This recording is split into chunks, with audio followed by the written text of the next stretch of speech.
প্রিয় দর্শক শ্রোতা, আসসালামু আলাইকুম ওয়া রাহমাতুল্লাহি ওয়া বারাকাতুহু। প্রিয় দর্শক, আজকে পবিত্র জুমার দিন। এই দিন এমন একটি সময় রয়েছে যে সময় আল্লাহ তাআলার দরবারে দোয়া করলে আল্লাহ তাআলা সঙ্গে সঙ্গে বান্দা অথবা বান্দির দোয়া কবুল করে থাকেন। দর্শক শ্রোতা, অনেক আলেম ওলামা বলেছেন জুমার দিন জুমার নামাজ পড়ার পরে বান্দা যখন আল্লাহ তাআলার দরবারে দোয়া করে তখন দোয়া কবুল হয়ে থাকে। কিন্তু অধিকাংশ আলেম ওলামাদের মতে জুমার দিন আসরের নামাজের পর বান্দা যদি কিছু নেক আমল করে আল্লাহর দরবারে দোয়া করে তখন আল্লাহ তাআলা অবশ্যই তার দোয়া কবুল করেন। দর্শক, আজকে এমন একটি আমল আমরা শিখব যে আমলটি শুক্রবার দিন আসরের নামাজের পরে পাঠ করা যায়। তাহলে মহান আল্লাহ তাআলা ৮০ বছরের গুনাহ মাফ করবেন এবং ৮০ বছরের ইবাদতের সওয়াব বান্দার আমলনামায় দান করবেন। দর্শক শ্রোতা, তাহলে চলুন আমরা আমলটি দেখে নিই।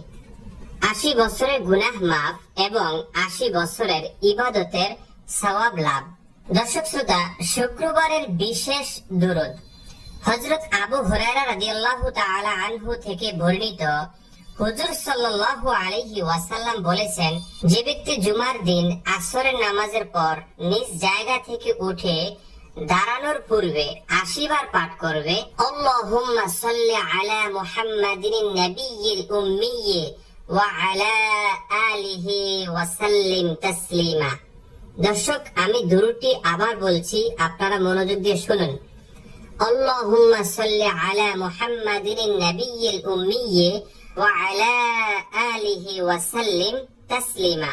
দর্শক, এই দুরূদটি যদি জুমার দিন আসরের নামাজের পরে ৮০ বার পাঠ করতে পারেন তাহলে আল্লাহ তাআলা তার ৮০ বছরের গুনাহ মাফ করে দিবেন এবং ৮০ বছরের ইবাদত করার সমতুল্য সওয়াব তাকে দান করবেন।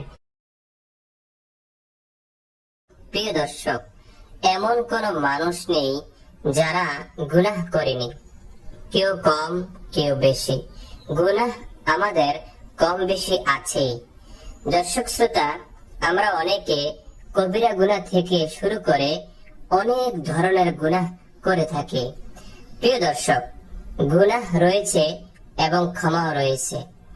এজন্য মহান আল্লাহ তাআলার দরবারে যদি আমরা খাঁটি তওবা করতে পারি তাহলে অবশ্যই আল্লাহ তাআলা আমাদের গুনাহগুলো মাফ করে দিবেন। প্রিয় দর্শক, তবে কিছু কিছু আমলের মাধ্যমে আল্লাহ তাআলা বান্দার গুনাহ মাফ করে দেন। সুতরাং আজকে আমি এমন একটি আমল নিয়ে আপনাদের সম্মুখে আলোচনা করব যে আমলটি জুমার দিন আপনাকে করতে হবে। দর্শক শ্রোতা, আপনারা জানেন জুমার দিন হলো গরিবের জন্য হজের দিন।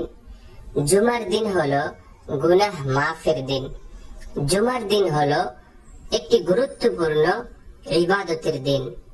দর্শক শ্রোতা, এই জুমার দিন আপনি যদি একটি তাসবিহ ১০০ বার পাঠ করতে পারেন তাহলে আল্লাহ তাআলা আপনাকে ক্ষমা করে দিবেন। প্রিয় দর্শক, তাহলে চলুন জুমার দিনের এই আমলটি আমরা দেখে নিই। আল গাফফারু। দর্শক, এটি হলো মহান আল্লাহ তাআলার একটি গুণবাচক নাম। এর অর্থ হলো অধিক ক্ষমাকারী। দর্শক, এর উপকারিতা হলো যে ব্যক্তি জুমার নামাজের পর ১০০ বার এ নাম পাঠ করবে ইনশাআল্লাহ তার উপর ক্ষমার নির্দেশ প্রকাশ হতে শুরু করবে। যে ব্যক্তি আসরের নামাজের পর ১০০ বার ইয়া গাফফারু ইগফিরলি পড়বে আল্লাহ তাআলা তাকে ক্ষমাকৃত লোকদের দলে অন্তর্ভুক্ত করবেন। প্রিয় দর্শক, এই দোয়াটি আপনারা যারা পারেন না আপনারা আমার সঙ্গেও যদি পড়েন তাহলেও হক আদায় হয়ে যাবে। দর্শক শ্রোতা, এই আল্লাহ দোয়াটি শুক্রবার দিন পাঠ করলে কি লাভ আমরা একটু জেনে নেই। আপনারা নিচের দিকে লক্ষ্য করুন উপকারিতা। জুমার দিন আসরের নামাজের পর নির্জনে অর্থাৎ নিরিবিলি একটি জায়গায় বসে ৭০ বার এই আয়াতটি যদি কোনো বান্দা অথবা বান্দি পাঠ করে তাহলে তার অন্তর অথবা হৃদয়ের অবস্থা এমন হয় যে সে যখন আল্লাহর দরবারে দোয়া করে তখন তার সকল দোয়াগুলো আল্লাহ তাআলা কবুল আর মঞ্জুর করে নেন। প্রিয় দর্শক, আমি আল্লাহ দোয়াটি একবার আপনাদেরকে পড়ে শোনাই, আপনারা খুব মনোযোগ সহকারে এই দোয়াটি একবার শুনে নেন।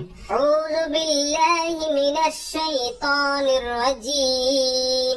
বিসমিল্লাহির রহমানির রহিম।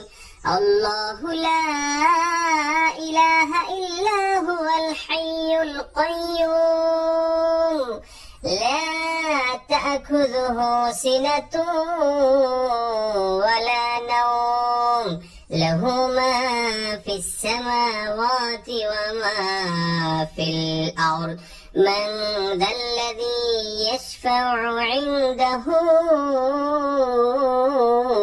ইল্লা বিইذনিহি يعلم ما بين أيديهم وما خلفهم ولا يحيطون